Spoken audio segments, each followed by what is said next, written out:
आप सभी को जय श्री राधे, जय श्री सीताराम। कुछ लोग ऐसा विचार करते हैं, कुछ लोग ऐसा कहते हैं कि ब्रह्मा, विष्णु और महेश यह तीनों अलग अलग हैं, परंतु ऐसा नहीं है। वही परमात्मा ब्रह्मा जी के रूप में सृष्टि की उत्पत्ति करते हैं, विष्णु जी के रूप में सृष्टि का पालन करते हैं और भोले बाबा के रूप में सृष्टि का संहार करते हैं।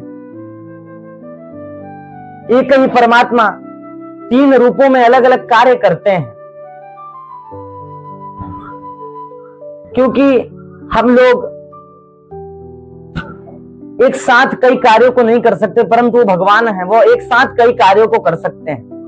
वह एक ही परमात्मा है, परंतु ब्रह्मा जी के रूप में सृष्टि की उत्पत्ति करते हैं, विष्णु जी के रूप में सृष्टि का पालन करते हैं और भोले बाबा के रूप में संहार भी करते हैं।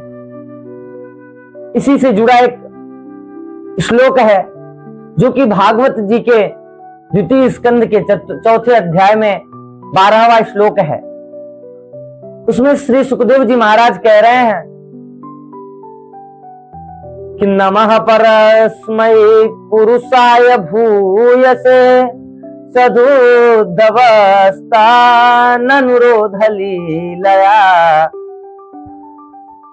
गृहीत शक्ति त्रितयाय देहिनाम अंतर्भवायानुपलक्ष वर्तमने। सुखदेव जी महाराज कह रहे हैं उन पुरुषोत्तम भगवान के चरण कमलों में मेरा कोटि कोटि नमन है, कोटि कोटि प्रणाम है, सर्वप्रथम प्रणाम कर रहे हैं। फिर आगे कहते हैं सदुद्धवस्था ननुरोध लीलया, जो संसार की उत्पत्ति, स्थिति और प्रलय की लीला के लिए तत्व गुण, रजगुण तथा तमोगुण में तीनों शक्तियों को स्वीकार कर ब्रह्मा, विष्णु तथा शंकर जी का रूप धारण करते हैं, जो समस्त चचर प्राणियों के हृदय में अंतर्यामी रूप से विराजमान होते हैं, जिनका स्वरूप, जिनकी उपलब्धि का मार्ग बुद्धि नहीं है। यहां पर भी इस श्लोक में भी यही बतलाया गया है कि उनकी उपलब्धि का मार्ग बुद्धि नहीं है।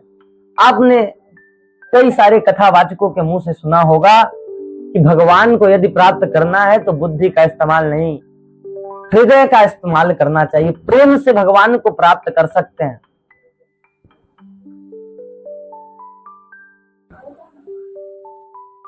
जो भगवान को प्रेम से भजता है, भगवान को वही प्राप्त हो सकता है, या भगवान उसी को प्राप्त हो सकते हैं। भगवान ने हमको विशेष रूप से हृदय और बुद्धि, शरीर में दो अंग दिए हैं, दो चीजें दी हैं। बुद्धि का उपयोग समाज के लिए दिए हैं कि तुम बुद्धि का उपयोग करना समाज में, और हृदय का उपयोग तुम मुझसे करना। परंतु हम लोग क्या करते हैं कि हृदय तो देश दुनिया में लगा देते हैं,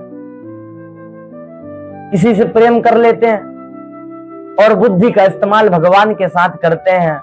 कभी पूजा किए, कभी नहीं किए, झूठ बोलते हैं, ऐसे आचरण करते हैं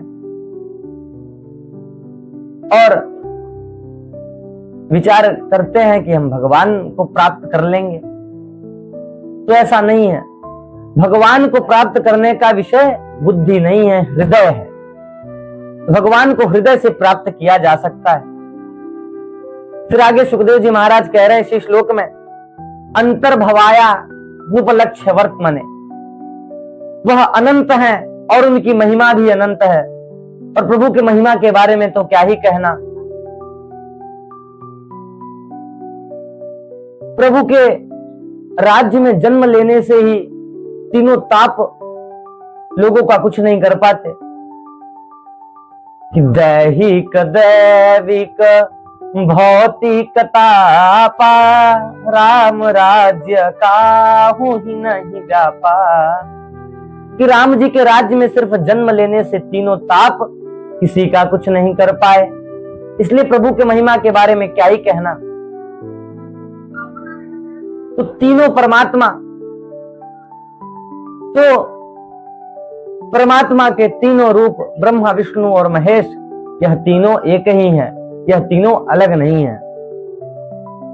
और इनको अलग अलग मत के हिसाब से पूजना भी नहीं चाहिए। तीनों को एक समान ही मानना चाहिए और तीनों को एक ही मान करके पूजना चाहिए। बोलिए जय श्री राधे।